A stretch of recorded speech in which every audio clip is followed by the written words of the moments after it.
public meeting of the City Council was posted on Friday, December 14, 2018 on the bulletin board outside City Hall. And before you, Mr. Mayor, you have Director of Community Development regarding shared mobility, dockless e-scooter and e-bicycles in Glendale. And 1A is a motion to note and file status report.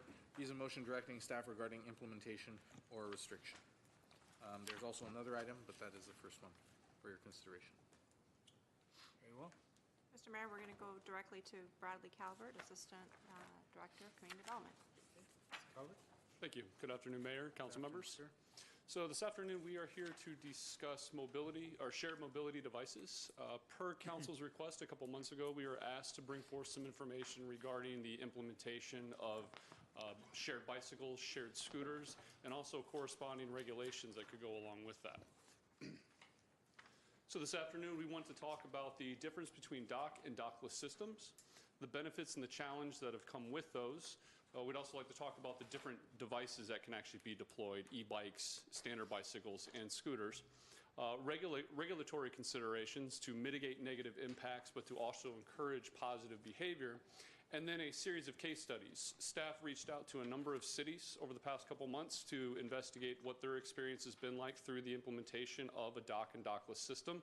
And we also spoke with several vendors to understand what kind of regulations we could work with in terms of establishing a pilot program along with them. And then we'd also like to propose, or not necessarily propose, but to bring forth some recommendations of what a regulatory framework could look like for the city and what next steps would take from there. So just a little background. The chart that you see here represents shared bicycle programs from 2010 to 2017. As you can see, the growth has been pretty tremendous, and this has actually been pre-dockless bicycles that have been deployed around mid-2017, where we really saw a huge increase in the number of devices being deployed. NACTO, which produces this report, has not released their latest, so we don't have full numbers that include dock and dockless systems, but you can see that the total number of rides per year have increased greatly.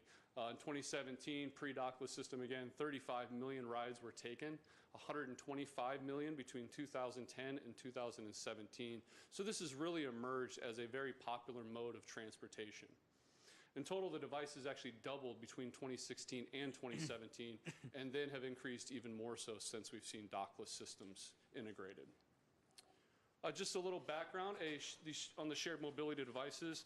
Dock systems tend to come with a fixed infrastructure, a fixed location where a user picks up the bicycle, drops off the bicycle as well. This tends to be a little more limited.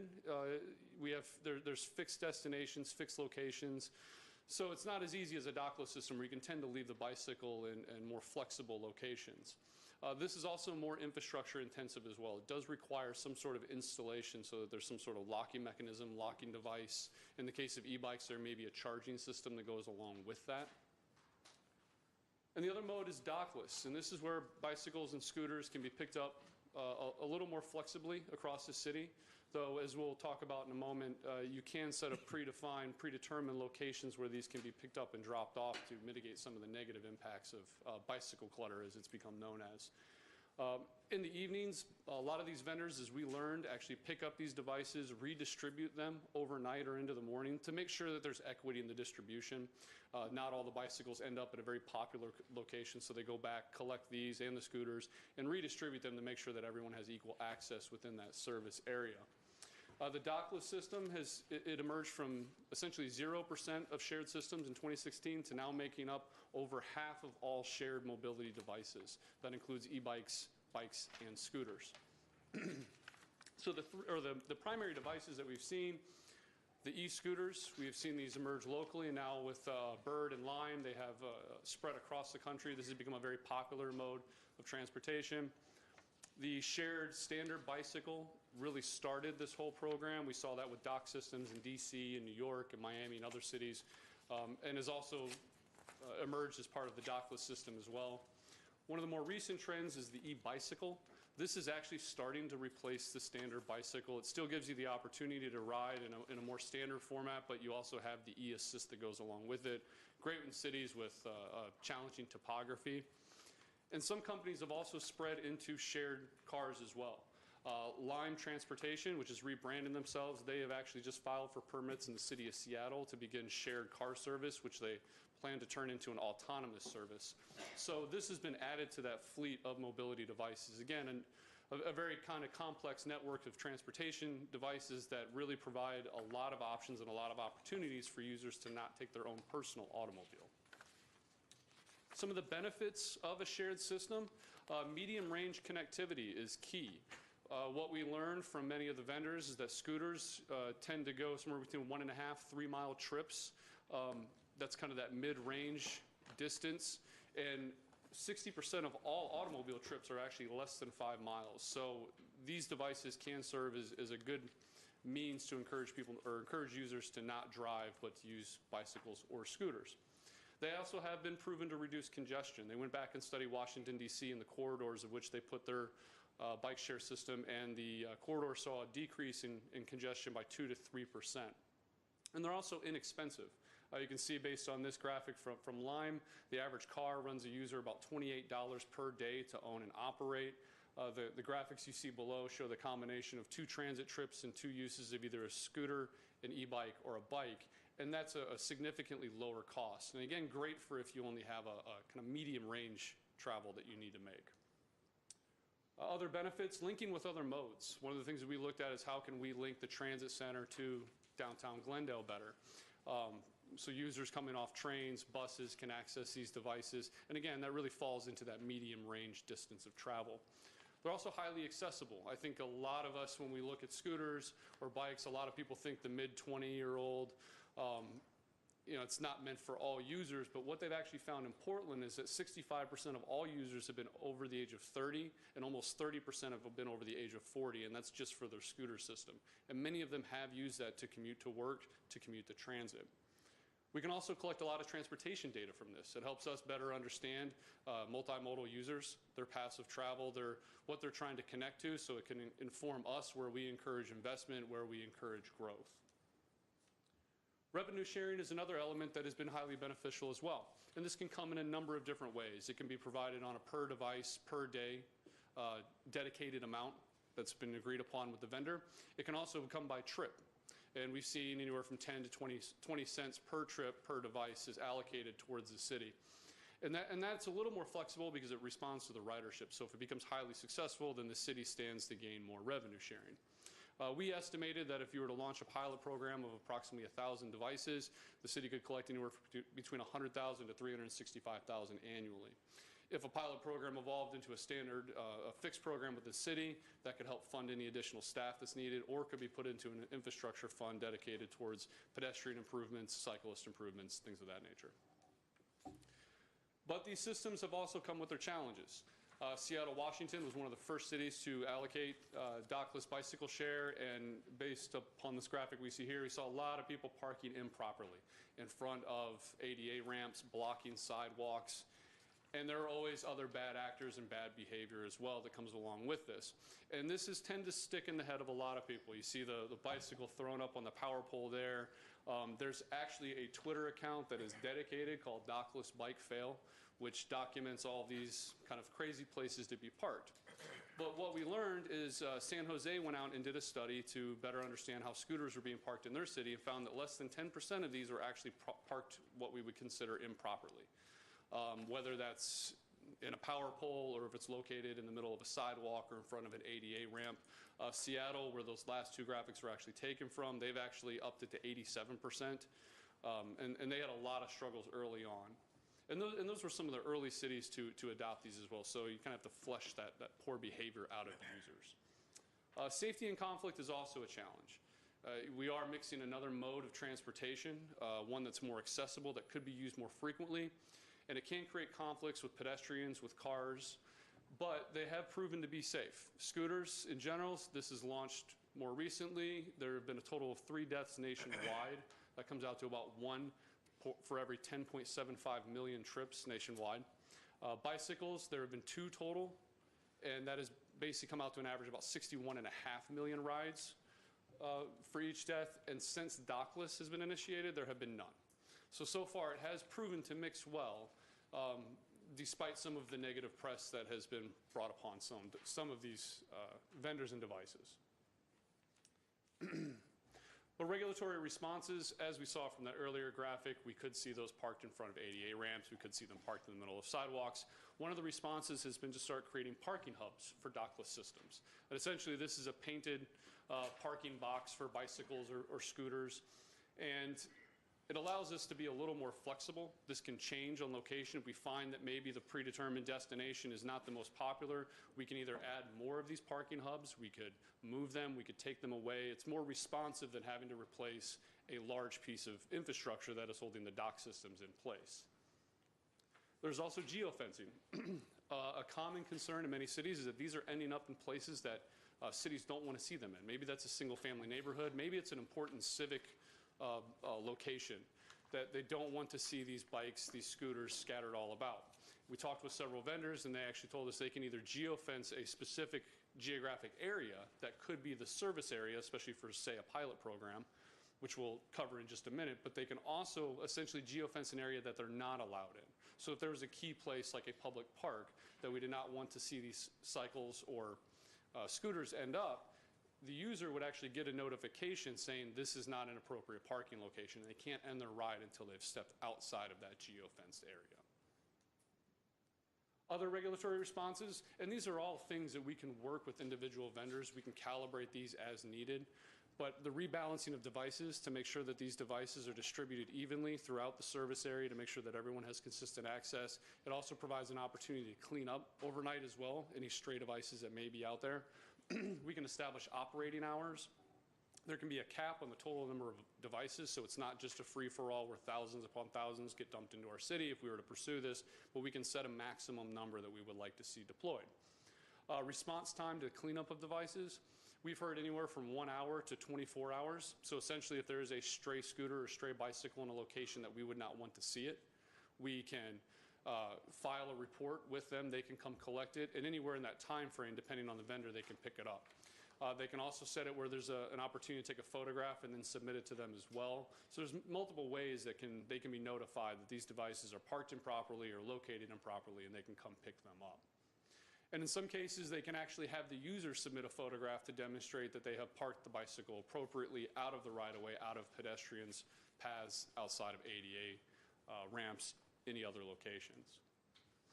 Incentives and penalties, we'll cover that in just a moment, but some cities and bicycle and or scooter share systems are offering incentives for good behavior. They can also set fines and work with cities to fine the users if they're not practicing good behavior. And just in general, reminders and notifications. All of these devices tend to be unlocked with an app via phone. They can get a notification at the beginning or the end of the ride to remind them of local regulations, local rules, and their own that the vendor carries themselves. One of the cities that we looked at as a case study, Pasadena, they had launched a docked system about, I guess at this point it was about 18 months ago. And this demonstrated kind of that fixed nature of the dock system, that it wasn't quite distributed evenly enough, it wasn't quite distributed in the locations that it needed to be enough, and that it wasn't quite as convenient.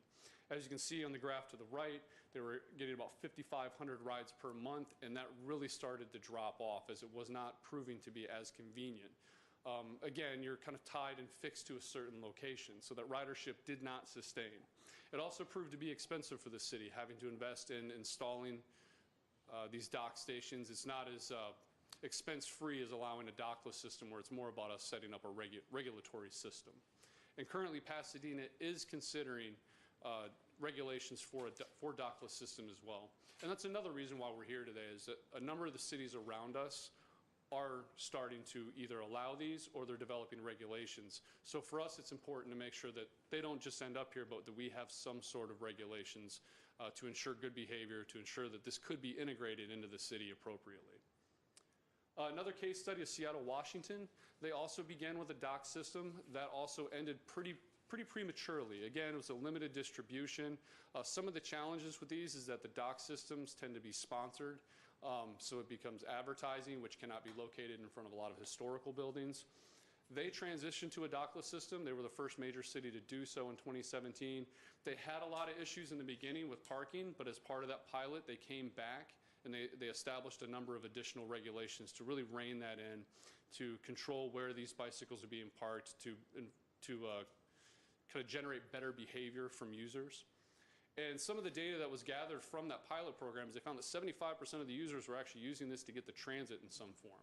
So that really helps tell us that, yes, users are using these to access another mode of transportation. And in fact, a very small percentage, about 6.8, were only using these for recreational purposes. Another city that we contacted was Santa Monica. They were widely known for some of their early challenges with the scooters, showing up on the promenade, being used on the sidewalks. They went back with the 16-month pilot program. They restricted access to where they could be used, taking them off the promenade, taking them off the sidewalks. They also instituted new requirements for use, so requirements for helmets, requirements for driver's license, age, other elements. Overall, they have about 3,000 devices in the city right now. And the last is Bellevue, Washington. This was a city that responded to some of the challenges that Seattle had experienced. They really wanted to be out in front. They didn't want to have that same experience, so they were one of the early cities to start essentially create the idea of a parking hub before they'd implemented this program. But they also created incentives for riders. They worked with the vendors and basically set up a situation where if a user returns their bicycle approximately 10 times, they earn a free ride from it. And they also paired this with the Protected Bike Lane project as well to demonstrate their investment in bicycle infrastructure. So some of the recommendations, if the city wanted to move forward, if council wanted to move forward with developing a sort of regulatory framework, would be first to establish a pilot service area. This could be downtown to the transit center. This could go into other parts of the city. This is something that we would look to council to help us inform if a pilot program was something that council wished to see, and a regulatory framework where they would like to see these distributed throughout the city. We would recommend a 12-month pilot program to give us enough time to collect enough data to see the usage of these devices, to see if it's working for us, to give it time to integrate itself into the transportation system. But also there should be an option in there to terminate the program early in the event that it's not working, in case the behavior is not as anticipated. We would recommend a maximum of 1,000 devices, but an opportunity to rescale that after 90 days. If we find that this is more popular than anticipated, it gives us a chance to get more devices out there. If it's not, it helps us clean some of those off of the streets. To establish and identify parking hubs, to create operating hours. Some cities do 9 o'clock p.m., others do 11. We were looking at 11 o'clock solely, or really for the purpose of the service workers in the city. It gives them a chance to have another mode of transportation to get home when they're departing work at 9, 10, 11 o'clock at night. But we also don't want these devices out there at 2, 3, 4 o'clock in the morning. To establish the revenue sharing system, as we had mentioned before, we could look into different ways that could work best for the city. To also look at incentives and penalties, as mentioned. Are there fines that could be administered for anyone who's not following the rules, the regulations that we've established, or could we use a carrot approach and incentivize that? And to work with the vendors to establish a defined kind of cleanup and redistribution of the system. So the next steps, what we're coming here and asking council tonight is, does council want to move forward with establishing a regulatory framework, one that we can flesh out in greater detail with vendors, with our own legal department, with other departments, to ensure that we are abiding by the rules of public works, that we are within the full rights of the law, and then to move forward from there and engage with our community and stakeholders. We've heard from some of them already that they do like this concept, but they also want to see regulations put in place. So to make sure that our regulations are addressing their concerns. From there, we could release an RFP. It's been suggested that we look at least 2 up to 3 vendors. That way we have an opportunity to assess each of them fairly and equally, and to see their performance, and that if we wanted to move beyond a pilot program as part of a permanent element of our transportation network, we can fairly evaluate a number of those vendors and see who fits best for us. Ultimately, if we launched into a pilot program, we would evaluate this, both the program and the behavior of the users, and return to council with a report about 9 months into that pilot program to see if council is satisfied with the results. Thanks, Bradley. Thank you. Unless you have questions for staff. You have questions for staff? Yeah, please go ahead. Since I'm not very familiar with the how to operate the system, is there locking devices on all of these scooters and bicycles? Correct. So the phone application, you actually hold that up to a QR code, it scans it, and then it releases a lock.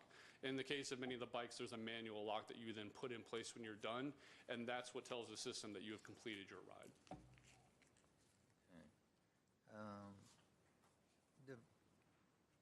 You mentioned there will be income from this between $100,000 and $365,000 a year?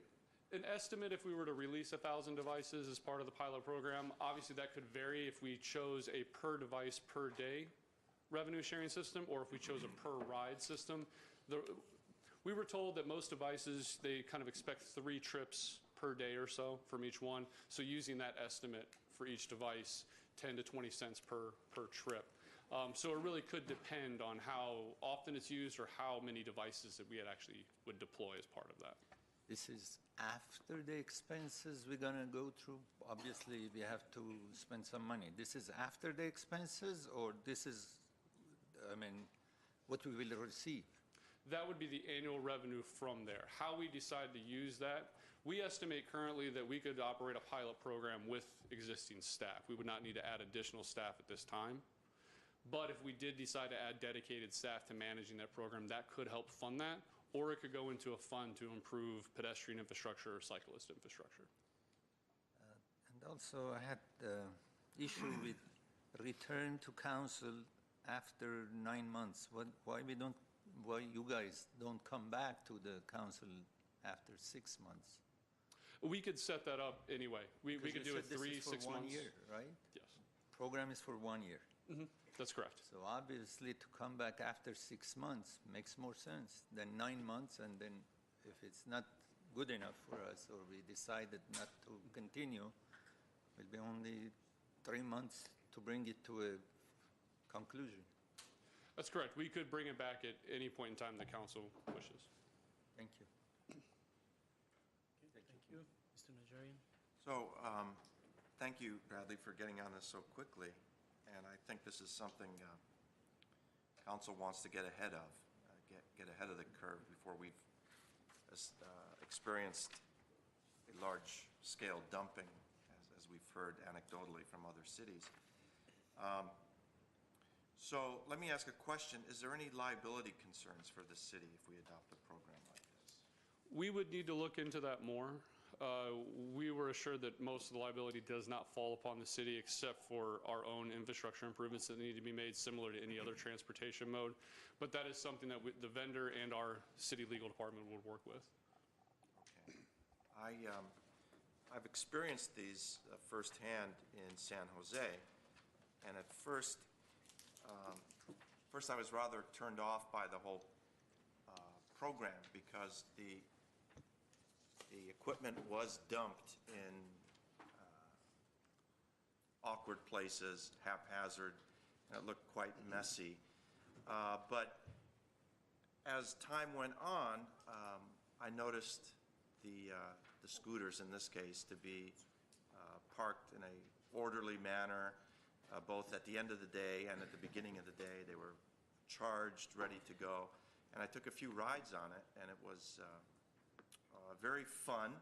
It was fun. It was a little scary at first, getting in traffic. I didn't have a helmet, so I guess I could have been cited. But I think this really fills that first mile, last mile gap that we involved in transit are so concerned about. Getting folks to the train station, getting folks to that bus route, and so forth. So I think there's a lot of potential for that. Of course, we've heard the cautionary stories about, crazy riders on the sidewalks, running into pedestrians, darting out in front of cars. I think that's something we'll need to work with. I understand that the providers in the industry are getting quite good at where they're to be parked, informing the riders of the rules. It's certainly very affordable. It's economical. I look forward to a discussion with the council as to where we want to go. I hope that we, as I said, get in front of the curve. I know there's some cards, some folks want to talk about that, but I think it's something we should seriously consider and make sure that we're ahead, going in the right direction. Revenue isn't so much an issue for me, but it's better than nothing. The Pasadena bike share, Metro bike share fail was pretty eye-opening. At the Metro Board, we never thought that would happen. We thought that cities would be clamoring to have the Metro bike share, which is a docked program in their city, and I was fighting for, let's have Glendale next. And when I heard that Pasadena's experience was rather negative, I'm like, well, let's back off on this for a while. So maybe this is a mode that is going to generate interest and improve mobility. So as I said, I look forward to a discussion with the council and maybe fine-tune some issues and maybe give you a green light for it. So I'll hold further comment until my colleagues express their views. Thank you, Mr. Najarian. Mr. Carpenter? Yes, couple of questions, just a clarification. The 35 million trips in 2017, this is taken where? Between all the cities that's mentioned here? Nationwide. Minneapolis, Washington, Baltimore. So if you consider these large cities like New York, Washington, D.C., San Jose, Seattle, what is the population between all of these cities, give and take? We'd have to go How many back. trips were there? Like 35 million is between how many millions of population?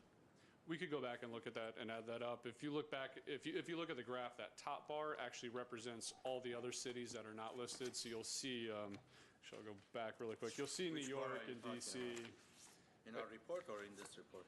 It's in the PowerPoint there. So that top blue bar, that's all other cities. So you see Chicago, New York, Boston, and DC are those colored bars below. So the other one's kind of a mixed bag. We didn't know exactly all the cities that were there. And really, this is the most recent data we could pull. This has changed dramatically in the past year. They just haven't updated with the Dockless systems yet. So. No, I understand, because 35 million is a big number. And I wanted to know how many people are using this scooters or bicycles, because again, 35 million is a big number, but if you have 20 million people, then it's not a big number per year, right? This is an annual number? Yes, Annually? that's correct. And do they have, you mentioned like 11 p.m., do they have lights, the scooters? They do. There's Do they have a light lights like on a motorcycle, they have a light? some flash, some are steady. It depends on the device. It depends on the vendor. But the bicycles have lights on the front, usually around a basket, and the scooter does as well. So Okay. And do they have any license plates? no license plates, no. No license plates. Okay. Let's hear from the public. Thank you. Thank you. Ms. I Devine? just, if I can, just a broad question. I think we all received a communication from one of the companies, and they were asking or saying that they advise more devices, 3 vendors, a wider area for the circulation for the devices, and to receive, I guess, kind of a study data every 2 weeks. Is that something that we're going to discuss here, or is that something that staff will be looking at for your next report? We would take any input today from council if they have thoughts on what that geographic area should be. The graphic that we had up before was not representative of the exact area that we would recommend. Just as an example, we would also go and work with the vendors to see that they have transportation data that maybe we don't have, that may be more current, or maybe an insight on where they think this may work best. The most important element is that those zones, there's continuity and connectivity between them. But we would welcome any feedback from council on how to do that. Thank you, and I'll reserve my questions for after public comments. This isn't a public hearing, right? Do I have to open it? Okay. And we'll start with David Choi. Okay, I'm sorry. David Choi, Matt Tejada, and Richard Walker. Are you presenting as a group, and you are here for shared mobility? Yeah, exactly, Yeah. the topic. So yes. you're a Yeah, consultant. I'm usually here for a different topic, but. Okay. How much time do you guys need? 5 minutes of presentation, maybe if you have questions. 10 minutes. Yeah, 10 okay, minutes? okay, great, yeah. Thank do you. it. So, David Choi, a Glendale resident, as many of you know. Council member Devine was kind enough to suggest that I bring my students when I will start speaking to her about this topic. I teach at Loyola Marymount University. I teach in the entrepreneurship program. We have a nationally ranked program. I think U.S. News ranked us number 11 for next year in the country. And we build many companies, many successful, many students that become really, really successful, sold companies for tens and hundreds of millions of dollars. My current top students happen to be working for charging stations. The docks you saw on the previous presentation, they are not charging stations. Charging stations offer benefits because they bring the scooters in one place, but they also offer revenue opportunities because you charge these for these companies. And also they're integrated with apps. So well, they'll talk about it, but the riders can tell where to go park and so on. So I think I'll just let my students speak now. Thank you. Okay. Welcome, gentlemen. Thank you. Do we have a slideshow? Or? No, it's fine.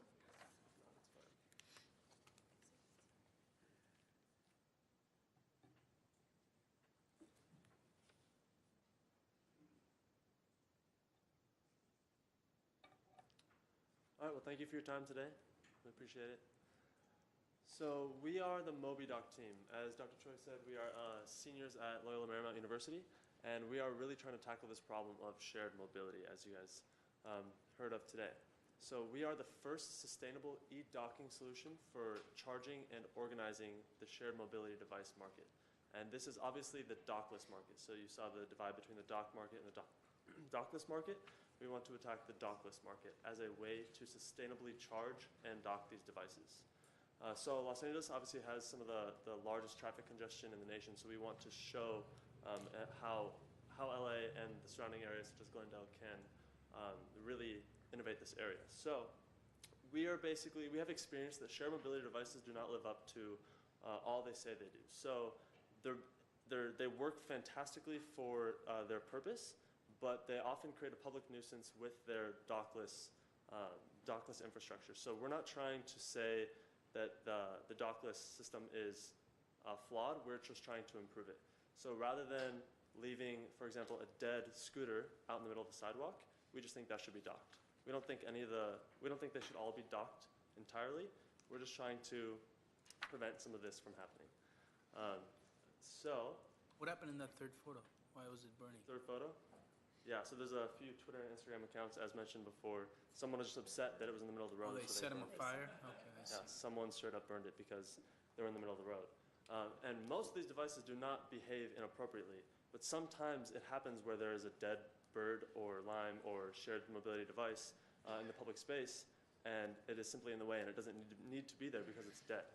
So our devices use leading-edge solar technology to actually charge these devices while they're being docked. So you may see a row of shared mobility devices out on the road, and they don't need to be there because they could be charging somewhere. It could be as simple as, oh no, it didn't show up. Well, there's supposed to be an image there. I can go to it here. So we are building various versions of solar charging units that will charge all of these devices. Matt can get into it in a little bit, but we have various models. One is a smaller model that can charge about 4 to 6 devices, and one is another larger model that can charge about 24 devices. But we're basically making sleek, beautiful stations that can go in the public space, much like you saw little markers for the shared mobility device market, the dockless marks of where people are suggested to park. You could essentially imagine this there to charge the devices sustainably. Because an issue that we've noticed is that people kind of assume that this is an environmentally friendly mode of transportation, but it's actually charged on the city's power grid. I'm not sure if you're aware how these devices are charged currently, but many of them are taken by civilians, taken to their homes, charged up at night, and then left out in the street in the morning, which is a great system, but it uses the grid, which is mostly 70% unsustainable. So it's still emitting carbon emissions to charge these electric devices. So we want to solve that with our models that Matt can talk a little bit about. I just want to thank you all for letting us come here as well. So this is our smaller unit. We actually have about 5 different models, but this unit charges about 6 devices at a time. It has 2 solar panels on top, Every unit can have a digital ad display unit to add additional revenue, but it is not required. It's dependent on who we're working with. So if the city wants revenue through the advertising units, they can be added, or campuses, that's something that we can work with, whether you want that or not. And each of these units are built for their specific purpose. So this unit is actually built to be in that middle area between the street and the sidewalk. So as you see driving around, you'll see these scooters lined up right next to the sidewalk and blocking the sidewalk. This is to mitigate that problem and actually use that dead zone or maybe that dirt area between the sidewalk and the street to reduce the clutter and charge these devices. This is our omnidirectional model. So this one is very similar to the first model I just showed you, but it's actually for more open areas, and it actually has an easier way to dock these scooters. It's still aesthetically pleasing, but it can be used in different applications, not just the small strip between the street and the sidewalk. Now this is our stall model. So this application is for very large areas where there is a ton of scooters. So if the area is very highly congested with scooter traffic, this is perfect for those areas.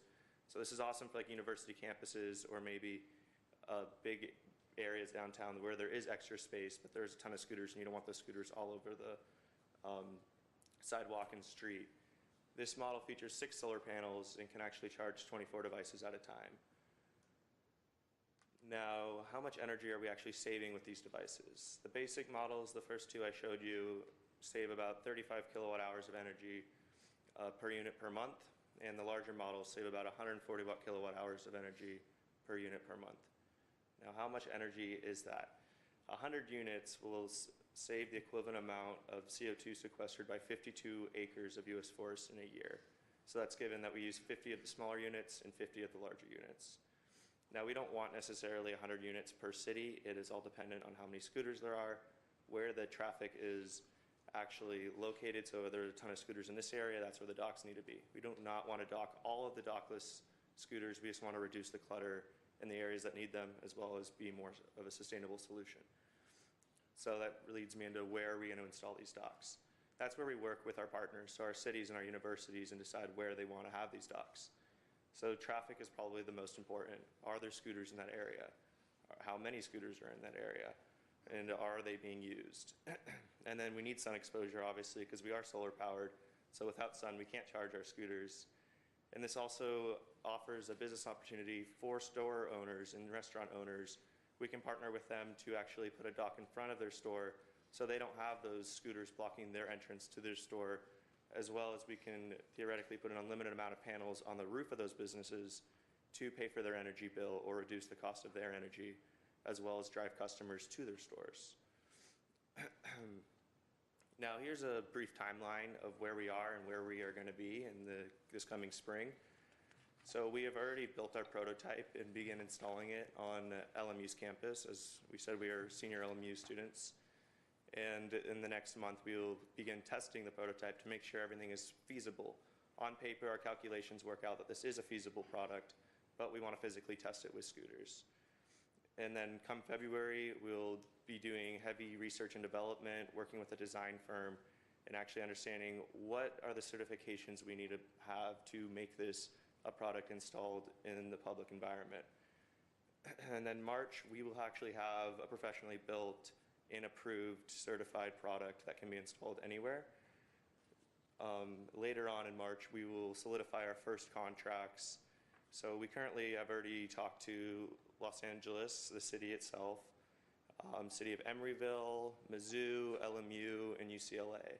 They all have interest in this idea, and we are in the process of building those contracts and seeing where the mutual benefit will be between the two parties. So we do provide ancillary revenue to these schools or to these cities, and that's where we'll have the first contracts solidified, and then from there we'll finish raising our first initial round of seed funding, and by June we will have a nationally available product that can be installable across the country.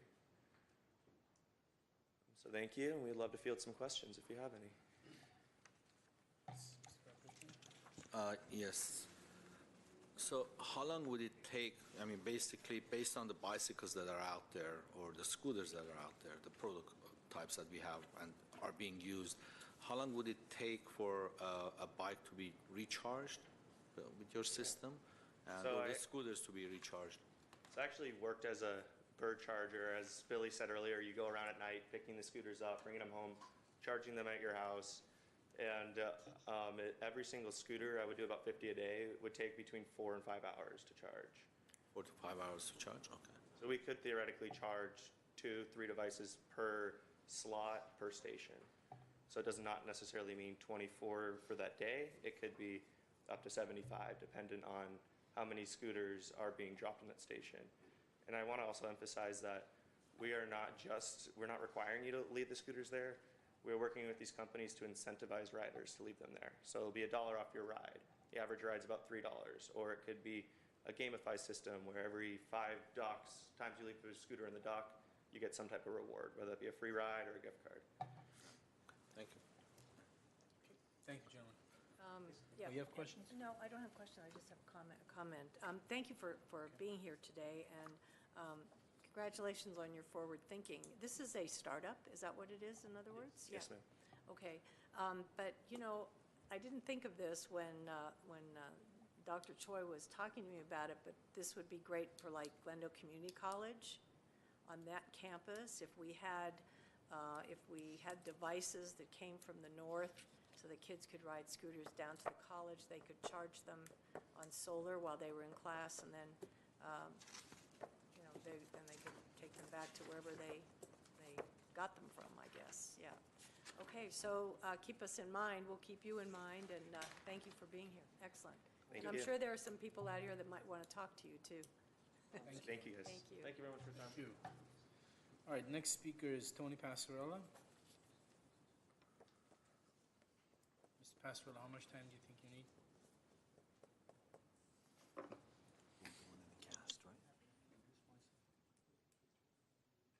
Yeah, that's what we have. Good afternoon, How much council time do you members, need? Mayor Sinanian. Mr. Passarella, how much time do you need? Oh, yeah, could you give me I might go a little bit over 5, is that okay? I keep it 5. Well, we 5. just had 2 presentations here, like, I'm going to tell another side of the story. Try to keep it 5, and we'll see what happens. 5 to 7, fair? Like 5 to 15. No, it's not going to be 15. But before you start, can I just say something before you start my time? I want to thank Ms. Beers? Ms. Beers and staff and council members for the addition of the 3 electronic feedback signs, because the last time I thanked you for the banners, but now we have 3 speed radar feedback signs on Pacific. There you go. So that's a significant upgrade, and I can tell you, as a matter of fact, they're working, and the longer, more time passes, I think people are going to kind of be conditioned to know that's coming up. So again, thanks so much for that. Tony Passarella, 31-year resident of the city of Glendale. I just want to introduce you to this woman here. Her name is, let me get there's a story attached to this, obviously. This is Pat Brogan. Now, here's an article, her story, in the headline. Let me read the headline. Electronic scooters are disrupting wrists, elbows, and heads. Subheadline, injured scooter riders are flooding U.S. emergency rooms. Accident rates could be as high as 1,000 per month. Our elegant speaker did not tell you about the accidents, right? He just seemed to gloss over that for whatever reason, right? What started out as a typical sunny day in San Diego for Pat Brogan ended up with a trip to the emergency room. She was visiting the seaside city with her husband in August. By the way, this article came out November 28th of this year. A San Francisco Bay Area local, an avid cyclist and skier, referring to Ms. Brogan. Brogan liked the idea of zipping around town without using a car. After cruising along about a mile, the couple started to descend a steep hill. Brogan, 63, eased on the brakes as her scooter gained speed, only to discover they didn't work. Wow, that's a problem. I blew through 3 intersections and luckily didn't get hit. she said. I'm now going 25 miles an hour heading towards 6 lanes of traffic. By the end of the day, she'd be in the hospital, and she's not the only one. Starting in March, a handful of tech companies dropped thousands of e-scooters across the U.S. in nearly 100 cities, and injuries have surged. 2 people have been killed in electric, it was 3, I think, according to the speaker. And trauma surgeons are reporting daily occurrences in hospitals from San Diego to Denver to Austin. Some of these injuries have been life-threatening, others have been permanently disabling. So here's the problem. So we're gonna mix e-scooters, people walking around with their cell phones against their heads, bicycles in bicycle lanes, e-scooters in e-scooter lanes, and who's gonna police these young people, because that's the target market here, 18 to 20-something maybe, going from the stack and pack, 1 to 3 mile to the post office, from Central to the post office or whatever like that, right? So now you got the people on the sidewalks not paying attention. You got the elderly people with canes, and in a city that's already congested. So now we're going to throw this in here, something that is absolutely not needed. Can we go to another slide, Arm? Okay, we can pass that one. Okay, here's another incident. I think this is in the Philippines or somewhere. This man ended up dying in the emergency room. Next slide, please. Okay, this woman intoxicated, fractured her neck. This is what's going to happen. Unskilled people are going to be riding these e-scooters, intoxicated, high, unskilled. There's a learning curve. Mr. Najarian already said it was a little intimidating at first. And we're just going to create a problem, and I'm advising you, don't go there. The backlashes on this is going to be unbelievable. You're going to get inundated with emails, with phone calls from business owners. These things are going to be laying near business establishments and so forth. And what's going to happen when people do get injured, seriously, or even somebody gets killed? And they're going to come back to you guys. By the way, my time is going so fast here, and I have so many. I didn't write a big speech here. Class action lawsuit, October 27th, 2018, filed in LA Superior Court, aiding and abetting an assault in regards to these e-scooters. That's what it is. They're making people lazy. Come on, 1 to 3 miles? I mean, whatever graphic you look at, we're the most obese country in the world, 1 to 3.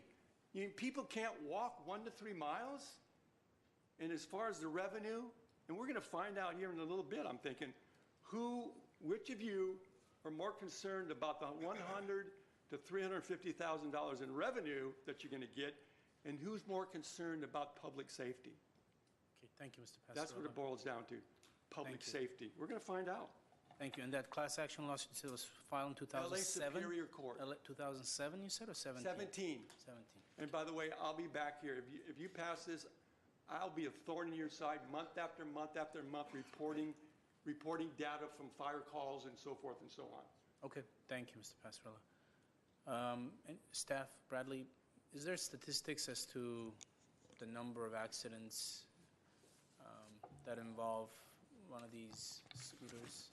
We could gather that information and return with that, yeah. Do it in relative terms also, whether the rate of those accidents is any higher or lower than people riding bicycles or driving cars or anything like that. Because the death rate, I think, was in the report, and it was only 2 people. 3 total for scooters, 2 for cyclists. I don't recall the incidents for cyclists. In the case of the 3 scooters, they were all hit by cars. Okay, and that's in 50-some million users, right? Something like that? I believe it was somewhere over 20 at that point, so, or around 30 million. Sorry. 30 million, Yeah. okay. All right, thank you. Questions? Yes? Just want to understand how does this thing work. I understand that the tourist cities, you go to Santa Monica, San Diego, San Jose, there are different ways of, fun transportations for tourists to get around, and the scooters and the bicycles and what do they call this, big buggies, you get with your family and everybody's pedaling. It's like a little series, yeah. So, but let's say I work in downtown Glendale and I come out, I want to get to Larry Zarian's transportation center. How do I find these scooters? Is there an app that you find one? Or because if there is not if they're not docked, there's not a little station for it, people live them all over the place. I may come out and I need it today and I can't find, how do I find one? Each of the devices are equipped with GPS, and each have their own app, whether that's Lime or Bird or whoever it may be, and it will tell you the location that's nearest to you where there's one available. So there is that option that you can find one via an app. Okay. That's the primary means of doing so, yeah. Okay. All right. Thank you. I have a question from our city attorney. So now the issue brought up that accident may happen. Since we are getting some money from this system, are we liable for it? For the somehow involved with the accident, liable? We have to pay something, compensation or whatever? As Mr. Calvert stated, Councilmember Agajanian, we would look at any program to make sure legally we're protected. So if there's an agreement in place for this pilot program, obviously it would have all the appropriate indemnification requirements. In general, regulating streets or choosing not to regulate streets in a certain way does not impose liability on the city. So we would have that protection. In addition to any program, we would make sure that we've got that additional level of protection through indemnity. But we are getting money from them, from this system. And we have lots of agreements where we get money, but we're both through insurance and indemnity, we make sure our liability issues are addressed. I just want you to look through this because getting 100,000 and for an accident we pay $10 million or you know how it is. You know lawyers, I'm sure, that they can come up with ideas, this marvelous ideas and collect money from a city. City has, this. Present company excluded, I'm sure. Okay. Thank you. Okay, thank you, sir. Next speaker is Jesse Lucci. Lucci, is that right? How much time do you need? Good afternoon, council members. I'm Jessie Lucci How much from time Lime. do you need? I'm sorry to interrupt. Say How me? much time do you need? 5 minutes. Wow. Okay, 5 minutes. Everyone's taking like 5, 7, 10. I'll make sure it's quick. Okay. Cool. thanks. It's my pleasure speaking here. I'm from Lime. We are really excited to serve Glendale, the city. Want to give everyone a quick background on what is Lime. Lime started in 2017 in California. Now we are operating in more than 125 markets on 4 continents. In LA area itself, we launched our scooters since the beginning of the year. We served more than 435,000 riders in LA area overall. And so far, we saved about 3 million pounds of carbon dioxide emissions, and also about 1.7 million miles of driving was avoided. And just like some of the council member asked questions before regarding to, what do people use it for? So we did a quick survey in LA area. So about 30% of the responder replied about their last trip. 30% of them used our Lime scooters to work or to school. And about 23% of them actually used to run errands, go shopping. And about 40% of them responded for their most recent trip. They used our Lime scooters to replace their personal vehicle trip or a taxi ride or a Uber or a Lyft ride. So we're definitely really excited to work with the city to reduce the carbon emission, to reduce the congestion in the area, and also work with the city hand in hand to serve the community. Yeah, that's it. Any questions? Wow, that was way less than 5 Yes. minutes. No questions. Questions? No questions. Okay. Thank you. Thank you. And last speaker is Eric Eid or Eidi. How much time, Eric? About less than 5 minutes called for. Mayor, council members, city staff. I want to thank you for your leadership on considering dockless mobility. My name is Eric Guide. I'm a Director of Government Relations for Bird Scooters. We invented the dockless scooter sharing model about a year and a half ago. We're in over 100 cities across the globe, and we've learned a lot in partnerships with cities to reduce the impact and the challenges with the dockless model. I think there's a lot of good ideas in the staff report, and so I want to applaud the city staff. There are a few areas I did want to provide some limited comments and areas that they could be improved. First, fleet size. Fleet size is crucial. You need to have enough density and enough availability for this to be a reliable alternative to cars. The staff report recommends 500 scooters. For comparison's sake, Glendale has about 140,000 cars. And so I think to really offer an alternative, the council should consider a higher fleet number. Based on our experience serving cities of comparable size, I'd say a fleet of at least 1,000 vehicles to start the initial 12-month pilot would make sense. Two, my second recommendation is adjustments based on utilization. The pilot has this window at 90 days. I think it'd be beneficial for the city and the operators to talk about it right after the pilot launches, look at the data, and be able to respond with the community needs. So maybe 2 weeks in, if we could look at the data and really make an assessment based on that, I think that'd be helpful. Third recommendation is to broaden the limited service scope to make it a citywide program rather than just a subset of the city. And this will provide the city the most learning to really how residents use dockless mobility, and will inform the learning for subsequent time. With that, I want to thank you again and look forward to working with the city of Glendale on dockless mobility. Thank you. I have a question for you. Yes. So the 500 scooters are just for the pilot program, aren't they? That's right. And they're for a limited area. They're just for downtown area. They're not for the entirety of the city. So it maybe for the downtown 500 isn't that few. Or when you're arguing, you're saying 500 may not provide the density of scooters that would make the program successful. Are you considering the fact that it's only for the downtown area, for a small geographic area? Thank you, Mayor. I do understand it's a smaller footprint than the whole all of Glendale. What I think would be beneficial is to think of a broader footprint that maps onto the city borders. So this could actually be not just a last mile solution where people getting off of transit are able to use a scooter to get to their final destination, but it could also be a first mile solution where people can get from their resident, which may not be in the downtown area, and can get to their destination.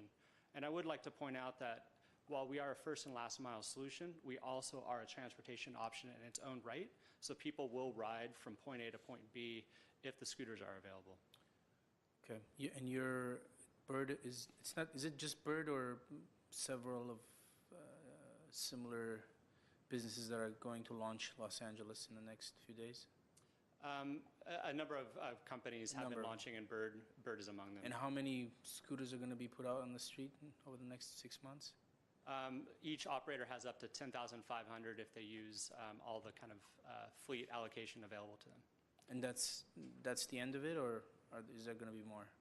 That's part of the pilot, but they haven't capped operators, so there could be 10, 20 operators operating. So potentially over 100,000 scooters within 12 months. For a city of 4 million. Yeah. Okay, no, I'm just saying, it's our neighbor. Yeah, absolutely. You're That's close. going to happen Yeah. soon. Right. Starting next month. Yes, question? Based on the report, it says maximum of 1,000 devices will be in Glendale. I don't know about your company, but generally we're going to have 1,000 devices, not 500. I think it was 500 bicycles, 500 scooters, if I'm correct. Thank you. Yeah. Okay. Question. But City of LA, you mentioned City of LA. I don't know which districts they're allowing it, but my report says District 15 and District 4. The City of LA are already running pilot programs. District 12 and 13, they do not allow scooters. I don't know where that 100,000 scooters are going to be running around, if they're know, I mean, these are numbers being thrown up in the air, and maybe it will stick, but I don't want to base our report or our decision on assumptions.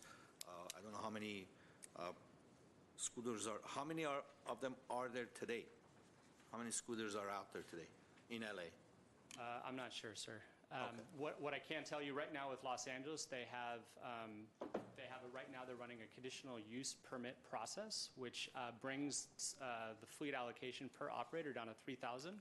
Starting January 1, it will go to the full permit process, which will allow each operator to utilize 10,500 scooter vehicles in LA. What that will scale to across LA, I don't know, because I don't know how many operators will show up. So since we're talking about, I mean, I don't know where the assumption came from, but since you represent Bird, how many scooters is Bird going to put out there starting next month when your assumption goes, when your allocation goes higher, to the higher number, to the 10,000? I would have to confer internally, but I would expect us to fully utilize the fleet allocation that Right. I mean, the city gives to us. Your people who were in City Hall about a month ago said that they're going the entire amount. Right. Okay, so it's not an assumption. Those How could decisions you are made not by have the operational number? team, but I would expect us to fully utilize that allocation. So Bird is going to put out 10,500 scooters beginning of next month. Starting in January, when we get the full permit given to us, I would expect us to do that. But it may be 2,000. Am I correct? It will be between 3,000 and 10,500 in the city of LA. Okay, thank you. Any other questions? Okay, so I'll just again state that your team was here in City Hall in the presence of our city manager, and they said that they're going to put out the full amount. And I'll end it on that.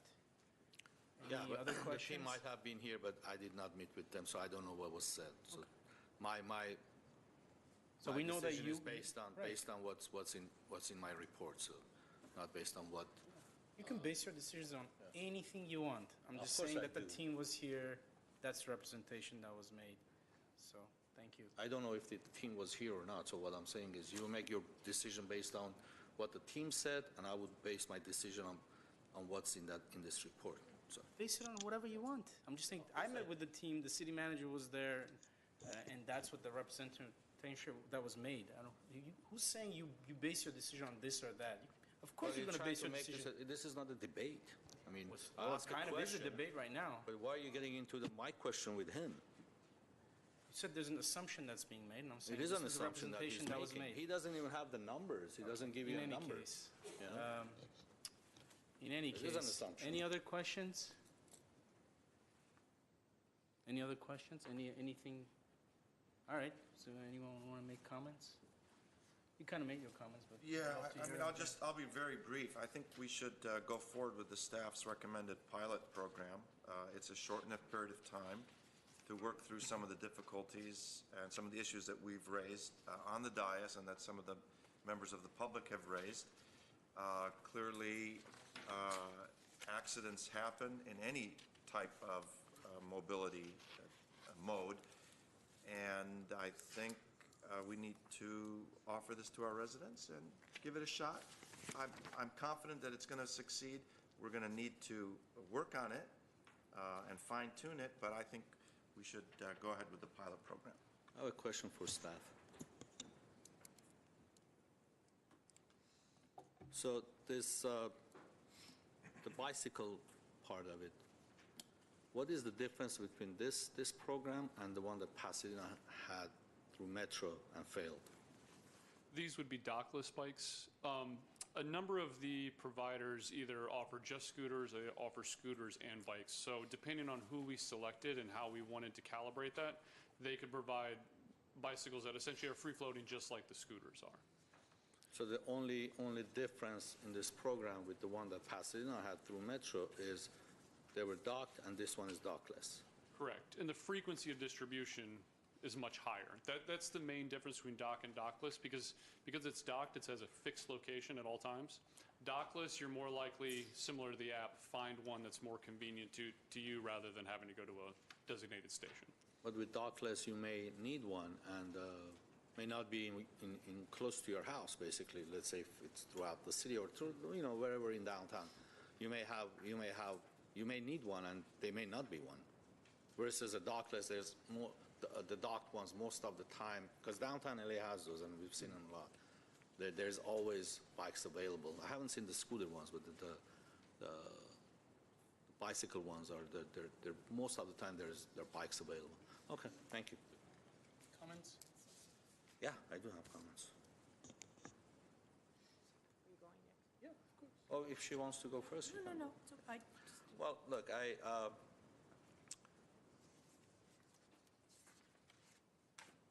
I mean, this is called what, dockless transportation. I don't think this is a way of true transportation. This is mostly done by most of the large cities that have tourists. There are tourist areas, and tourists use this a lot. As far as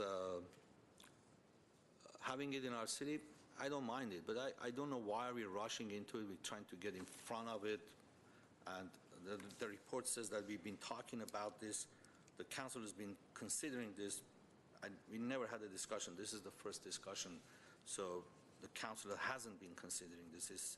This is the first discussion. But I think overall, if you consider the services that we provide, you have to look at your population and provide services. And right now in our city, there is over, if I'm not mistaken, based on our last report that we had, but 45 to 50,000 people who are over the age of 60. I'm not considering between 30 to 50. That's almost 25% of our population. I don't think they're going to ride scooters around. Bicycles are kind of different to me. I'm not a big fan of the scooters. I think they're just nuisance, the way they live it on the streets, the way they just live it any way they want. And they don't follow that's why I was asking if they have license plates around. There is no way of reporting them. And I've seen them around. They get on the sidewalks, they go through the traffic light, they run people over, they just, show the finger to you if you're close to them when you're driving.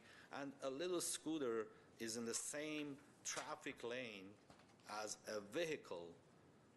And I don't know, I think it creates, we're trying to solve a problem maybe that maybe doesn't exist. We're trying to create a problem and have a solution for it. As far as Pasadena goes, it's a great example that it didn't fail just because they were docked. It failed because there were no demand for it. And Pasadena's population is less than us given, but people didn't ride those bikes. They don't ride these bicycles. If you want to run errands, there has to be a place that there are these bikes available all the time. The lady who gave us the report on what was going on in LA, it replaced their personal vehicle, and they were running errands and they used these things. But in that case, you have to make it available throughout the city, which I'm not willing to do.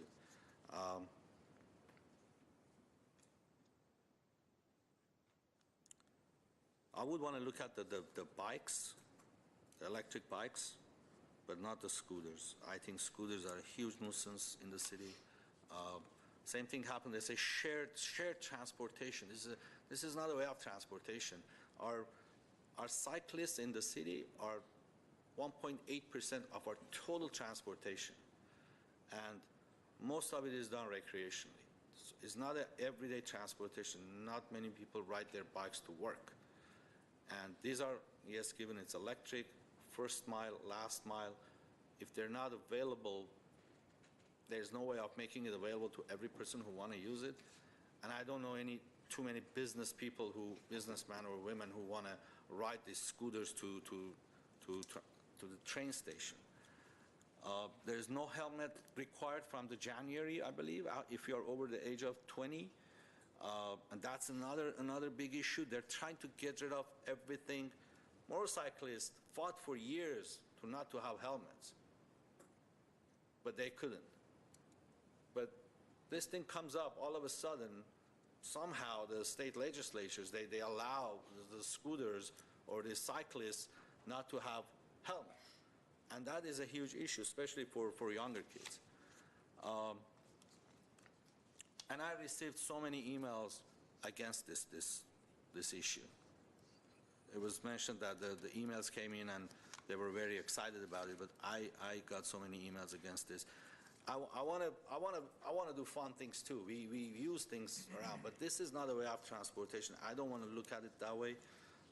If it's done, it has to be docked, because then you can use the charging system to charge these bikes or scooters.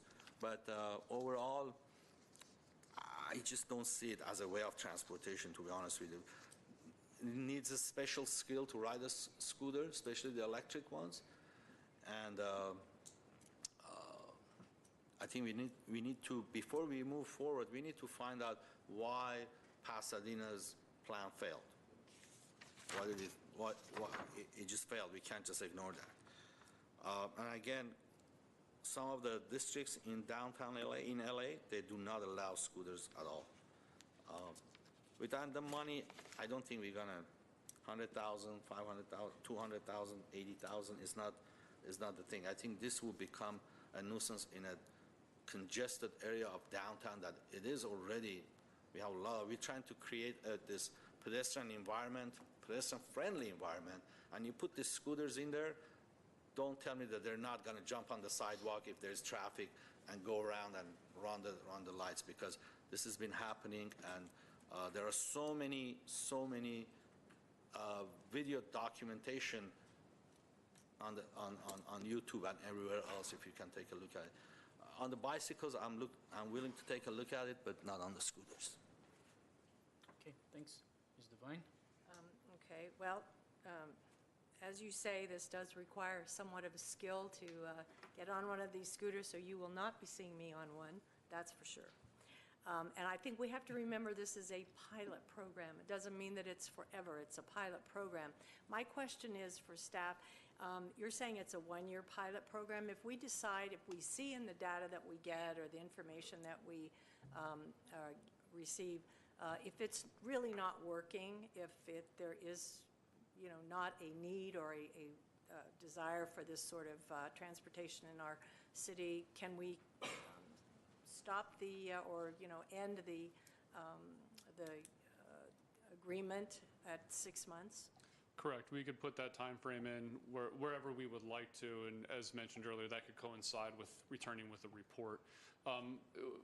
Most of what we've heard is to at least give it 90 days so that it gets a chance to integrate into the system and then evaluate from there. Right. Okay. All right. So for whatever amount of time we stipulate, we can watch to see if it's working and if it's not working, and what kind of results we're getting. This is something that is here now. We're seeing scooters in our city now. People riding them, people on our sidewalks. So I think that for us to look into this and to do some investigating and to try it is worth the effort. With the new technology, they mentioned, someone mentioned there aren't license plates on these scooters, but they do have numbers, and with those numbers on each scooter, with the apps, violations can be reported, speeding can be reported if you can get the number, I guess, follow the person, how that works, but there are different ways. If there's a scooter left, you can report that number and it can be picked up. So I think with that, keeping that in mind, it's also a reason to try it. The data sharing, as far as transportation plans for our city, if this can help us in that way, I think it's beneficial to the city. I also think that we have to have comprehensive regulations.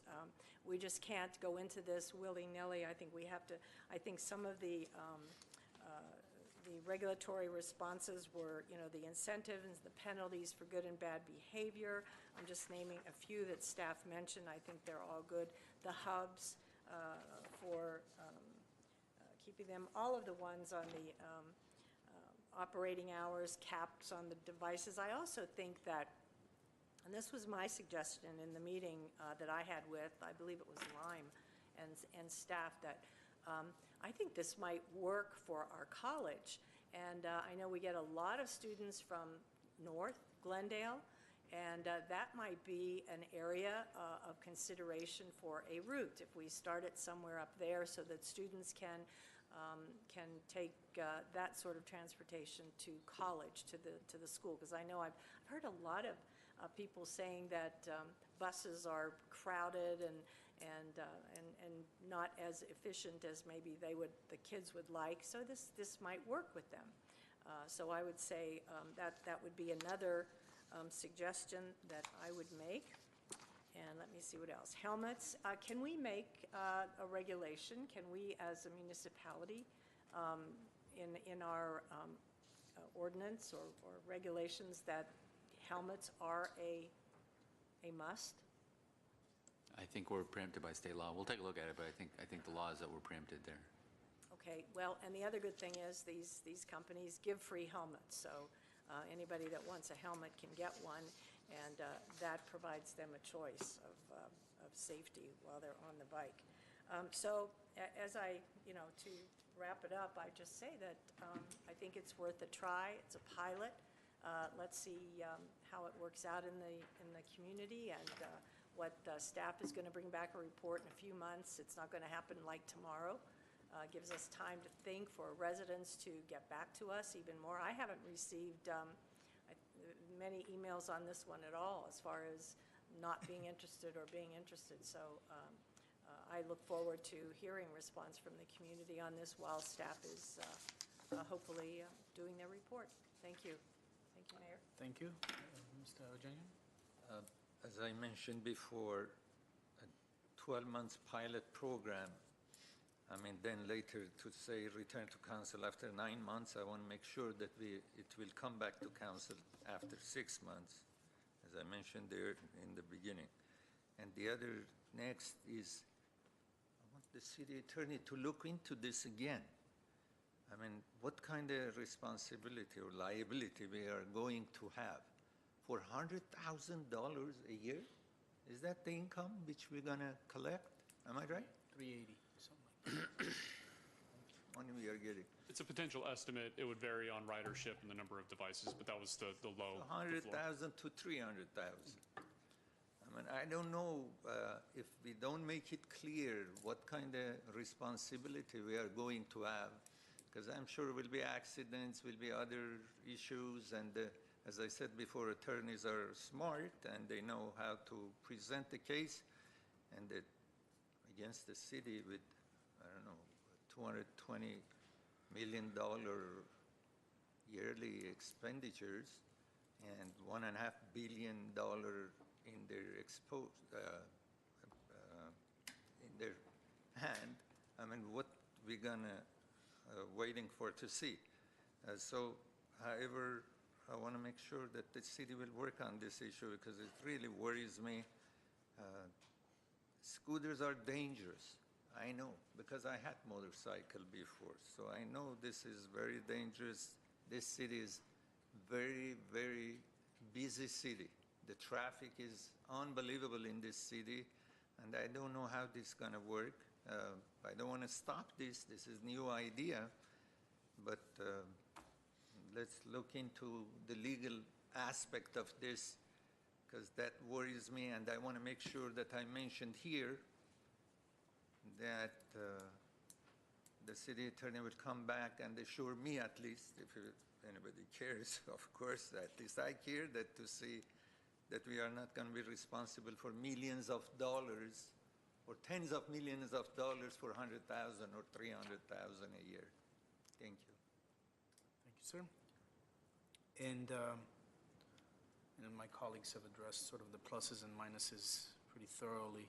I'll just go through some of them. In terms of, so yeah, I haven't received many emails at all opposing to this, only one email from Mr. Passarella.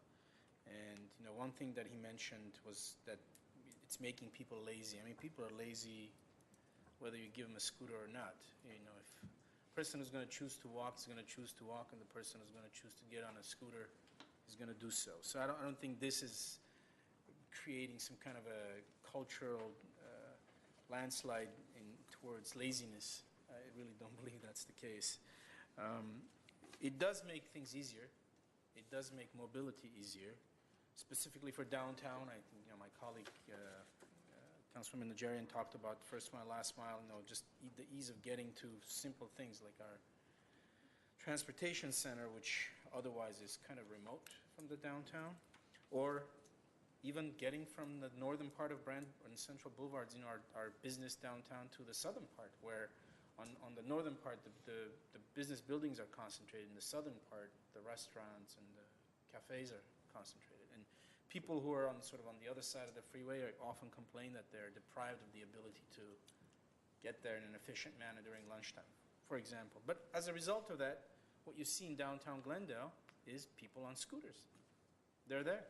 They're there now. It's not like we have to allow it or have a program. They're just there. It's already here. So I'm not one to close my eyes and pretend that something's not happening when it's there. So it's there. Now this is spreading throughout the world. Like I said, LA is going to extend their quota for the companies that provide this service, and potentially within a year there may be 100,000 scooters in the city of Los Angeles. And that's our neighbor, by the way. They're separated by a narrow strip of rail and San Fernando Boulevard. So this is a modern means of transportation. It provides, environmental cleanliness. It provides the ability for us to cut down on the use of carbon sources of energy, which are dirty, which is a plus for our city and our society at large. These things are very easy to track, by the way. The industry has figured out how to track them, how to monitor them, how to even thinking of creative ways to track, bad users, people who are not responsible users. And they're getting better and better every day. I didn't know much about this until Councilmember Najarian asked for this report, and I'm thankful that he did, because he's keeping up with the times and making sure that we're not left behind. There are problems that can't deny. For example, our city's urban infrastructure isn't really geared towards this, so we don't have enough dedicated bike lanes, and it's not the ideal city. And that's why this is a pilot. We're looking at a pilot to try it out, see how it's going to work out. If the pilot doesn't work out, then this program will be X'd out, as my kids would say. But if it succeeds, then we'll look at expanding it or keeping it, strengthening it. And that's why, again, it's a pilot. That's the whole idea of a pilot. You don't make assumptions about how bad it is based on imaginary evidence and then ban it, give in to your worst fears without trying it when the rest of the world is. I do want to hear about the accident rates, as I requested earlier, because those graphic images are very bad, but we can watch for months. We can sit here for months and watch horrible images from car accidents, bicycle accidents, people just falling down in their shower and cracking their skulls wide open. So that happens just all the time. Question is, how prevalent is it with these modern means of transportation? If it's more prevalent, if percentage-wise it's higher, then when the staff brings back this report, I'll personally have to reconsider my decision. But in the absence of that, merely by looking at gruesome images, that's just not enough. So, with that in mind, I will entertain a motion. A couple of questions, Mr. Mayor. Okay. From staff. Questions for staff. Yeah. Mr. Bradley.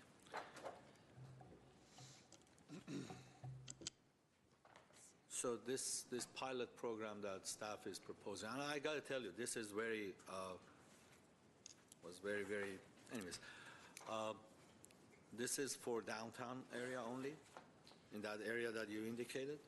That would actually be our question here before we leave this afternoon, is what areas do council see an interest in having this deployed in? We've mentioned downtown, we mentioned connecting that to the transit center. We've also heard things about Glendale Community College. Getting those concepts down, and then we could go and develop essentially a service area from that. Right. So, do any of our neighboring cities beside LA that it's going through this process? Do Burbank has this in their, do they have this already? They're considering regulations. They're considering regulations, not having contracts. Okay.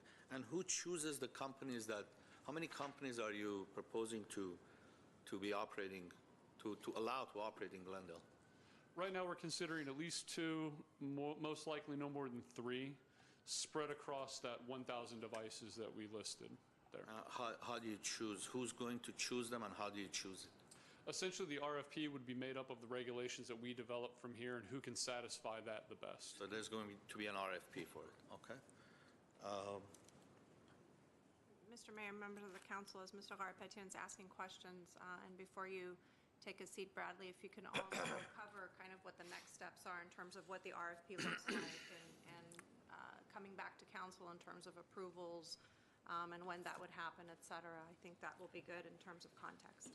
Right, and as far as the violation goes, Councilmember Devine indicated that we can take the numbers and report them.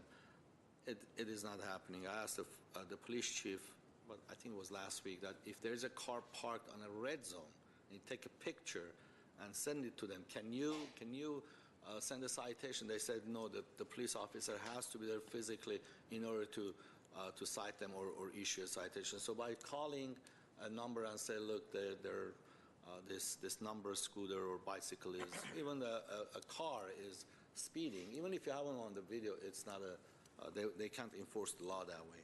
So that's okay. Thank you. So on the issue, I have a follow-up question for you. Well, first, the auto example, it's interesting because just because people can't report the bad parker, the person that parks badly or does some illegal stuff on the freeway and you report it, police can't enforce that. Just because of that, we haven't banned driving or parking, that's for sure. So that fundamentally can't be a reason to ban scooter or any type of transportation.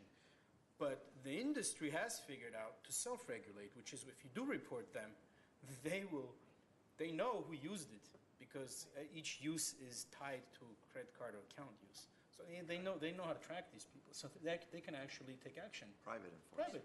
Private enforcement, which is something police can't do. And So it's that perfect. that was what I was referring to, that they have all the information. So if you take a picture of that number and they get it, they can post a violation. Or disallow their use. Or disallow them to use it, exactly. If you do it this one more time, you're not going to be able to use the devices, et cetera. So it can be regulated. And when you said Burbank is considering regulation, that means that they're going to allow it. They're trying to regulate what's happening, right? They're thinking of how to regulate this thing. Potentially, yes. Not sure what the details are or where they are at this moment, but. Right. Okay, that's all the questions I had. So if someone will make a motion with... I have one question for city attorney. In general, because this happened to me once, and I don't know if it was a case like this, or if you vote against an item like this, and this item comes back for discussion, can the person who voted against it participate in that item, in that discussion, or not? Certainly. For sure, because I was told that since you voted against, I don't remember what case was it. I think what you might be That referring was our to. rule. That's your rules. We're trying to oppose another council. We're allowed to change our No, minds, aren't we? We I can think what change you might our be minds. referring to is if you. No, that was different. reconsider. It's to reconsider. I mean, It's to reconsider or rescind an approval of an item.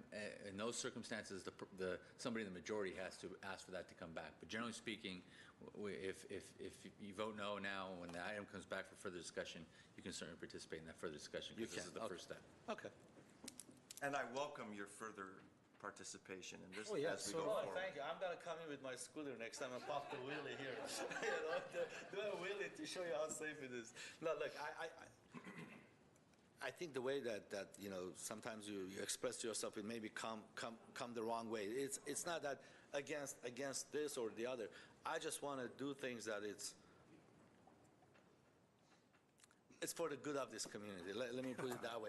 I don't want to be the only city in this area. Because forget LA. Forget about LA. LA is a 4 million people population. I don't want to see the only city in this area that has allowed scooters and electric bikes in next 5 years, because is Pasadena doing it? No. Again, we'll get to that. We'll get to that. I appreciate your comments, Mr. Karpetian, and I know that you have the best interests of the city and our Thank you. residents at Appreciate heart. it. Right, as do we all. I hope. I will, Mr. Mayor, if Bradley can cover kind of the next steps before you take the motion, I think that would be very helpful for the record. So what we would like to do is return probably, most likely in early spring, with a more robust set of regulations based on this discussion today and the concerns you've brought up, as well as bring in further evidence that you've requested. That will also make up the RFP. So we'd like to bring both of those back at the same time. If council has some amendments they would like to make to those, we would then like to release that RFP and begin to evaluate potential vendors. In spring? Correct. In spring?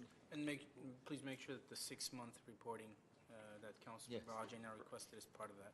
We'll make sure that's part of that report when we come back as well. So.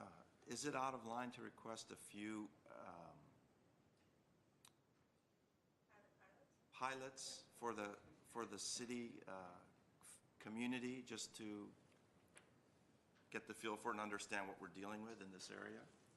We could speak with the vendors and see what's I'm talking about possible. maybe a few just at City Hall, so we could use them in the plaza and understand what the issues are and what the risks are and the benefits and drawbacks to that. We could look into that. With some helmets too, if possible. If that's appropriate. I'm not sure if that's appropriate, but just a thought. Do we need action on this? Motion at, One more thing, if I may. 1B2. I'm sorry. Yeah.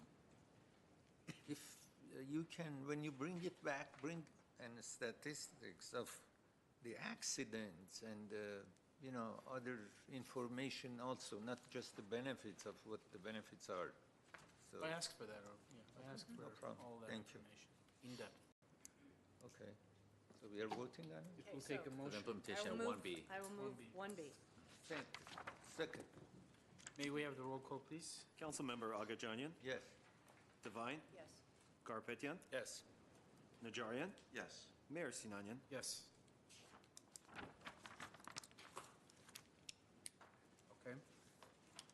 We just voted on B or A and B? Just be there. You don't need to move A. A was just note and file if you're going to do nothing. Okay, but it was a motion, so, oh yeah, that would be in the absence of B. Okay, I Right. understand, thank you. Okay, thank you very much. Let's move on to item number two. Yeah, 2. Director of Community Development regarding Montrose Shopping Park Business Improvement District Annual Work Plan Budget for calendar year 2019 and extending the management agreement. 2A, motion accepting the Montrose Shopping Park Association 2019 budget. B, motion extending the terms of the management agreement with the Montrose Shopping Park Association for 5 years. Mr. Mayor, members of the City Council, I'd like to ask Ani Pogosian, our Economic Development Assistant, to please come up and give you the report. Ani? Thank you.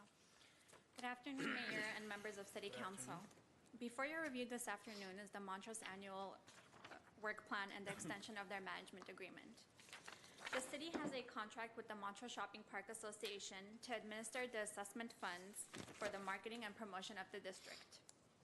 Over the years, the board has continued to manage the BID in an efficient manner and as a result, improved the standing of the organization and its financial position. The current management agreement with the MSPA was for a 3-year period expiring at the end of this year. The Montrose Shopping Park Association has submitted a total budget of $495,000, which anticipates another year of exciting events such as the Arts and Crafts Festival and the Wine Walk. Staff does recommend extending the existing agreement an additional 5 years, which would expire on December 31st, 2023. I would now like to introduce Dale Dawson. He is with the Montrose Shopping Park Association and the Business Administrator and Events Coordinator from the Advisory Board. He will provide additional highlights and answer any questions you may have relating to the work plan. Thank you. Thank you. Mr. Arpetian? Yes, if there are no questions, I just want to, you would like to speak? Oh, yeah. Go ahead. Yes, yes. Oh, I'm sorry. Go ahead. And say hello. Hello, Hi, Mayor, Dale. City Council, City Staff, how are you? Our budget is pretty good and stable. We're running right just under $500,000 budget, expense and income. And our iconic events continue to supply the town with lots of foot traffic and so forth. Some of these events are going back decades. Arts and Crafts is about to hit its 36th year. Car Show, 18 years. Film Festival, 10 years. Halloween, I think, started at the beginning of time. I'm not sure when we began that one. But we had a recent closed session with our own shopping park board, and all the board members unanimously agreed that this is what really drives people through the town. Old Town Christmas is running for another week. We invite you to keep coming back. And of course, now that our GFIs are all working pretty well, the trees look terrific. So we're in really good shape there. I've made some notes on the budget lines where there was a little bit of fluctuation. If you have any questions, I'd be happy to speak to that. But basically, it's a pretty solid, stable board and a solid, stable approach to what we do. If I may, Mr. Mayor, I just want to say you're doing a great job up there. It's, everybody loves to go to Montrose, shop Montrose, dine Montrose, so keep up the good work.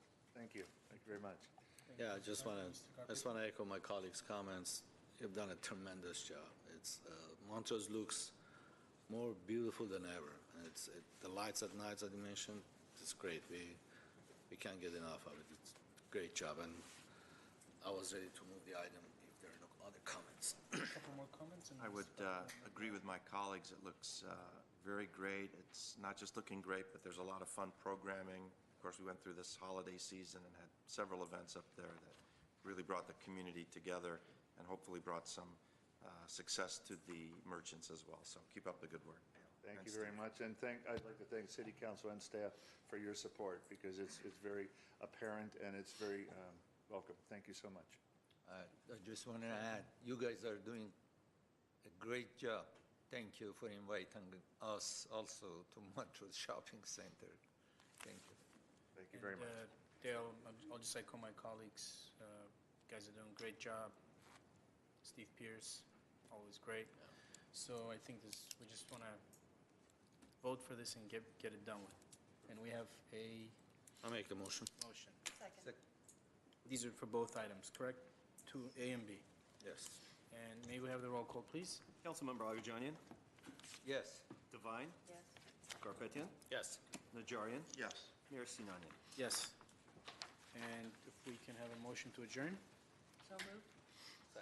And we're adjourned at 4:45 PM. So let's immediately start our Glendale City Council meeting of December 18, 2018. May we have the roll call, please? Councilmember Agajanian, Present. Devine, Here. Garpetian, Here. Najarian, Here. Mayor Sinanian. Here. May we have the closed session items? And